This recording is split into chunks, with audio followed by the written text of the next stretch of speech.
A question for Mr. Arthur.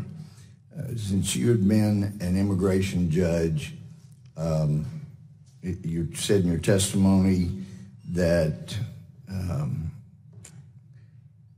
you had cases that involved threats of violence from gang members of tender years, some as young as 12.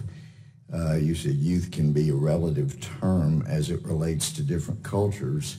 And we note that we've got criminal gangs that have become a scourge here in the United States. We've got recently an uptick in crimes committed by alien gang members, including multiple murders from MS-13, 18th Street gangs, right here in Virginia, Maryland, D.C., New York, and Texas.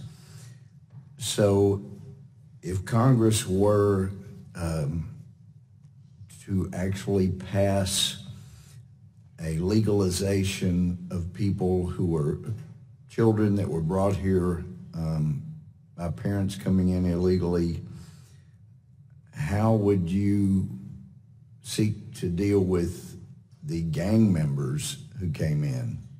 And that's a very important question. I would note that former Representative Randy Forbes had introduced a bill, I believe in a number of different Congresses, that would have made gang membership itself a ground of inadmissibility and removability. And again, quite frankly, Judge Gohmert, I believe that it probably should be. Because these are individuals that prey on their own communities, by and large. They're more of a danger to their own communities than they are to the country at large, but in fact, they are a danger to the country at large as well. We had a horrible incident up in Kensington, Maryland, in which a young woman who had been sex trafficked to the United States was beaten with a baseball bat. I believe it was 23 times because they did not, anyway, I would prefer not to complete that sentence. Yeah. But so it is an issue. The other issue is that, we talk about the violence that exists in these countries. A lot of the violence that exists in El Salvador is a result of MS-13.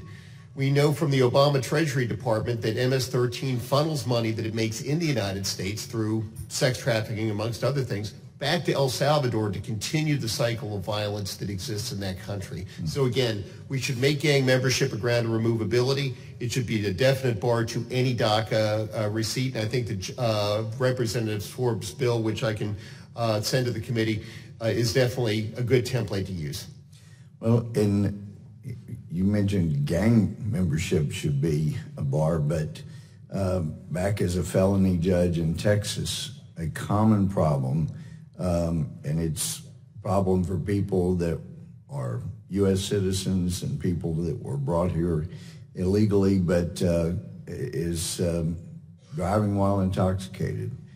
And obviously other crimes. As a child, I think she was 4, killed and thrown in a well in my home county by someone who came in illegally. Shouldn't there be a bar to people that have come in and committed crimes while here? And if you think so, to what extent of a crime would be a bar? I would note that multiple criminal convictions are themselves a ground of removability. Drunk driving is not actually a ground of removability. I think that surprises a lot of people. There have been a number of proposals in the past to make it such. Mothers Against Drunk Drivers estimates that the average drunk driver drives 90 times drunk before they're arrested the first time. So one conviction actually represents 90 different offenses. And again, my son drives on the highways of America. I wouldn't want him to be the person that encounters that individual the 90th time. Well, I'd had a guy that had 9 DUIs before he came into my courtroom because he finally not just drove while intoxicated, but hit some people and hurt them very seriously. Don't you think that ought to be a bar if you've been convicted of driving under the influence or driving while intoxicated?